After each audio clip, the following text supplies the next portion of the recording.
A very good morning to all the students of class 10th. Myself, Junaid Ahmed, and today we are going to start the first lesson of history in the social science subject.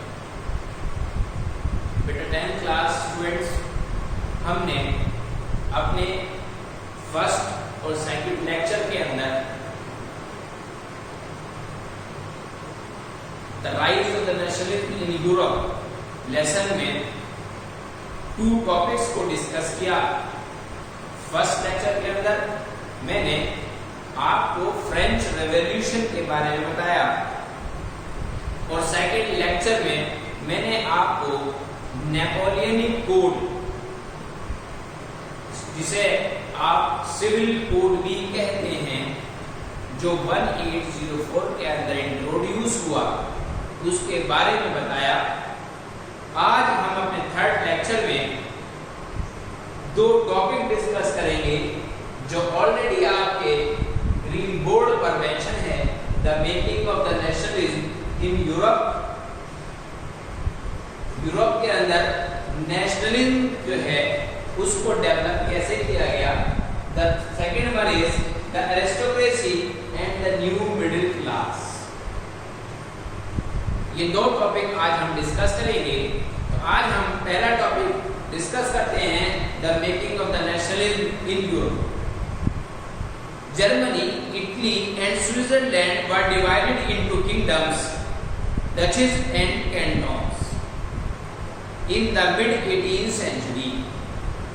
देखिए 18th century के mid में Germany, Italy और Switzerland, इनको divide किया गया several kingdoms के अंदर, duchess के अंदर और कैंटन्स के अंदर। मिड 18th सेंचुरी में जितने रूलर्स थे उनकी अपनी एक ऑटोनॉमस एक्टिविटी थी। वो जिस टेरिटरी, जिस किंगडम के रूलिंग करने वाले थे, वो अपने डिसीजंस को अपने फॉलोअर्स के ऊपर प्रेशराइज करके फॉलो कराने का काम करते थे। वो अपने ऑर्डर को ज्यादा इंपोर्टेंस देते थे, उनके अकॉर्डिंग अपने फॉलोअर्स की क्या कंडीशंस हैं उसको वो एडजस्ट करना नहीं जानते थे। They did not share a collective identity और ए कॉमन कल्चर।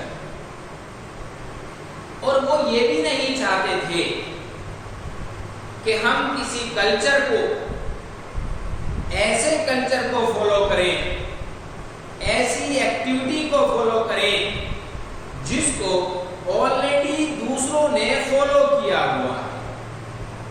वो ये नहीं चाहते थे कि हमारी कंट्री जर्मनी के अंदर, इटली के अंदर, स्विट्जरलैंड के अंदर वो कल्चर, वो एक्टिविटी फॉलो हो जिसे ऑलरेडी पहले कंट्रीज ने फॉलो किया हुआ है।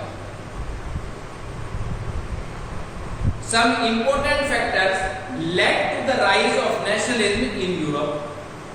यूरोपियन कंट्रीज में बहुत सारे ऐसे फैक्टर्स बताए गए हैं कि जिनको हमने नेशनलिज्म के मेकिंग में देखा है। उन्होंने कहा कि पहला जो फैक्टर है वो है the rise of the new middle class. European continent के कुछ कंट्रीज जिनका नाम मैंने आपके सामने लिया, जर्मनी, इटली, स्विट्जरलैंड, इन कंट्रीज के अंदर स्पेशली मिडिल क्लास जो पर्सन्स थे वो day by day rise up होने लगे, बढ़ने लगे।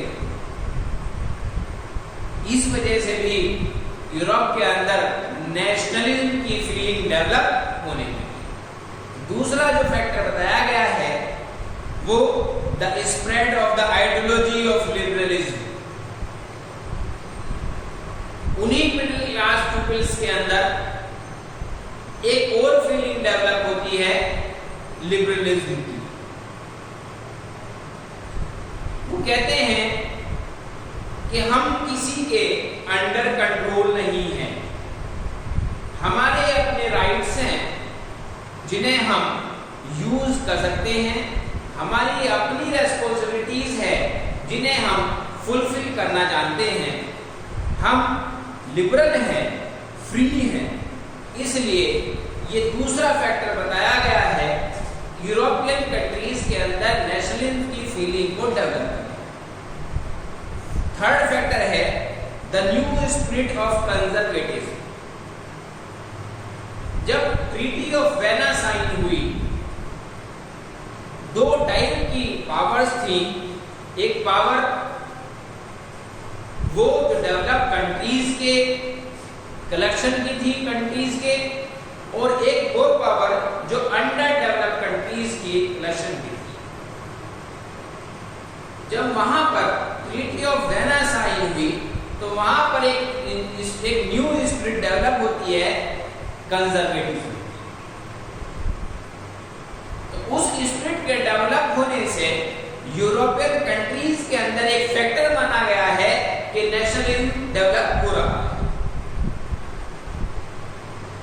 इसमें लास्ट पोर्शन जो है वो बहुत इंपॉर्टेंट माना गया है यूरोपियन कंट्रीज में नेशनलिज्म को डेवलप करने के लिए, और वो फैक्टर है the rise of the revolutionaries. जहां पर भी, जिस कंट्री के अंदर भी इंटरनल सिटीजन्स ने जो बाय बर्थ उस कंट्री के ही हैं, उन्होंने जब अपने कंट्री में चेंज लाना चाहा तो उन्होंने अपनी टाइम के अकॉर्डिंग, अपनी नीड के अकॉर्डिंग रिवॉल्यूशन स्टार्ट किया। रिवॉल्यूशन का मतलब ये नहीं है कि वो उस कंट्री की किसी डेमोक्रेसी को नुकसान पहुंचाना चाहते हैं, उस कंट्री के सिटीजन्स को नुकसान पहुंचाना चाहते हैं, उस कंट्री के एडमिनिस्ट्रेटिव सिस्टम को डिके करना चाहते हैं। उनका ये कोई पर्पस नहीं रहा। रिवॉल्यूशनरीज वो पर्सन्स कहलाते हैं जो अपने कंट्री के अंदर ऐसा चेंज चाहते हैं जो लिबरल के थ्रू हो, जो लिबरलाइजेशन के थ्रू हो, किसी प्रेशराइजेशन के थ्रू ना हो। ये नहीं कि वो उसे फॉलो करना नहीं चाहते, वो तो फॉलो करना चाहते हैं। अपने और अदर सिटीजन्स ऑफ नेशन को भी इस बात के लिए मोटिवेट करते हैं कि तुम भी उसी कंट्री के चीजों को फॉलो करो जो कंट्री की गवर्नमेंट चाहती है, लेकिन उसके अंदर वो फीलिंग डेवलप जरूर होनी चाहिए जो हमारी लिबरलाइजेशन की फीलिंग है। हमें ऐसा महसूस ना हो कि हम अपने कंट्री में रहते हुए भी अंडर कंट्रोल हैं। हमें इंटरनल फीलिंग ये आनी चाहिए कि हम जिस कंट्री के सिटीजन्स हैं, हम हर चीज को फॉलो कर रहे हैं अपनी विल के अकॉर्डिंग। यहाँ पर रिवॉल्यूशनरीज के चेंज के हिसाब से, क्योंकि day by day in countries में चेंज होना स्टार्ट होता है, रिवॉल्यूशनरीज जो है वो चेंज चाहते हैं।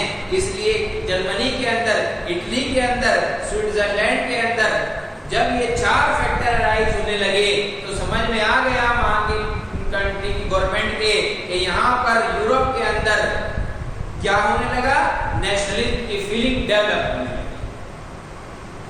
उसके बाद आज हम सेकंड टॉपिक डिस्कस कर रहे हैं, the aristocracy and the new middle class. देखिए, किसी भी कंट्री का डेवलप होना, उसका इकोनॉमिकल डेवलप होना है, उसका सोशल डेवलप होना है, उसका पॉलिटिकल फील्ड के अंदर डेवलपमेंट होना है। तो कहा गया कि socially and politically A landed aristocracy was the dominant class in the continent. European continent के अंदर बहुत सारे कंट्रीज के अंदर सोशली, इकोनॉमिकली, पॉलिटिकली डेवलप होना स्टार्ट हुआ। और उन्होंने ऐसे सेक्शन सोसाइटी ने फिर एक चेंज ये लाना चाहा कि they owned estates and property both in countryside and towns houses, जिनके पास अपने घर थे, अपनी जगह थी, अपनी प्रॉपर्टी थी, उन्होंने, क्योंकि वो क्या थे, वो इकोनॉमिकली कैपेबल थे, सोशली भी कैपेबल थे और पॉलिटिकली भी कैपेबल थे। अब उन्होंने अपने कंट्री के ऊपर अपना राज चलाना चाहा। In the western and the central part of Europe, there was an emergence of commercial classes whose existence was based on production for the market. अब मैंने आपसे बताया कि ऐसे पर्सन्स जो इकोनॉमिकली डेवलप थे, सोशली और पॉलिटिकली डेवलप थे, उन्होंने चाहा कि हम अपने कंट्री के ऊपर राज करें। तो हर कंट्री के ऊपर राज करने के लिए उस कंट्री के मार्केट के ऊपर कंट्रोल करना होता है, और जिस कंट्री के मार्केट के ऊपर कंट्रोल कर लिया गया, जिस सेक्शन सोसाइटी ने, समझ लिए वही उसका रूलिंग पर्सन है। तो वहां पर जो चीजें वो देना चाहते थे, प्रोड्यूस कराना चाहते थे, वो चीजें सब क्या होने लगी, बिजनेस पर्पस से कमर्शलाइज हो गई, और वहां पर वही प्रोडक्शन जो है वो बिल्कुल कमर्शियल पर्पसेस से फुलफिल होने लगा। वहां पर सोशल पर्पस जो था उसको फॉरगेट कर दिया। अब उन्होंने इसी चीज को और एक्सटेंड किया, कंट्री को और डेवलप कराना चाहा, तो उन्होंने इंडस्ट्रियलाइजेशन स्टार्ट की। तो बताया गया कि due to the industrialization the new social groups, a working class population and the middle class made up industrialists, businessmen, professionals came into being.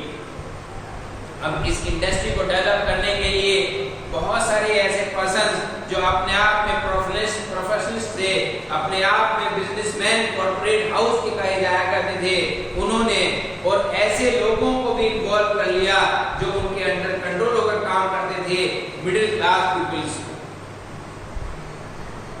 It was among the educated liberal middle class the idea of the national unity gained popularity.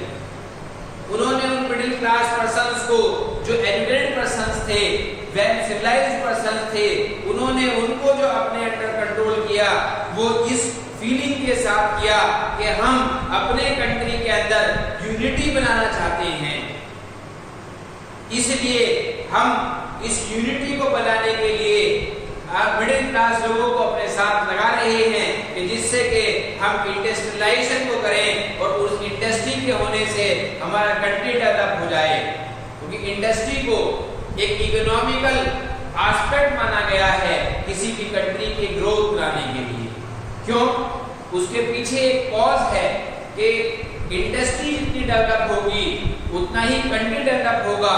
वो इसलिए कि the industrial sector provided to the middle class और the lower class society to provide a full employment. वो रोजगार दे रहे हैं, उनकी earning का सोर्स उन्हें दे रहे हैं, इसलिए जब वो अर्निंग करने वाले बनेंगे, lower section society, middle section society जब अर्निंग करने वाली बन जाएगी तो क्या होगा? They will not be the burden on the nation. किसी भी नेशन के ऊपर, किसी भी देश के ऊपर अनएम्प्लॉयड लोग जो हैं वो बर्डन माने जाते हैं, लेकिन एम्प्लॉयड पर्सन जो हैं वो बर्डन नहीं माने जाते। They are the helpers in the growth of the nation. वो हेल्पर्स माने जाते हैं, वो कंट्रीब्यूटर्स माने जाते हैं उस कंट्री के लिए, वहां के सिटीजन जो एम्प्लॉयड। इसलिए कहा गया कि उनकी एरिस्टोक्रेसी तो चली, लेकिन उसके साथ साथ उनकी एरिस्टोक्रेसी जो चली है वो मिडिल क्लास पर्सन्स को यूनाइट करने के साथ साथ चली है, और उसी के साथ साथ उन्होंने अपने एरिस्टोक्रेसी को अपने कंट्री के डेवलपमेंट के लिए यूज किया है, इंडस्ट्रियलाइजेशन को डेवलप किया है। उस इंडस्ट्रियलाइजेशन से मिडिल क्लास और लोअर क्लास को एम्प्लॉयमेंट देने की फीलिंग को डेवलप किया। यहाँ पर मैंने आज आपके सामने ये दोनों टॉपिक डिस्कस किए हैं, the making of the nationalism in Europe as well as the aristocracy and the new middle class. इसके अंदर अगर आपको कोई प्रॉब्लम अराइज है तो आप मुझसे क्वेरी कर सकते हैं।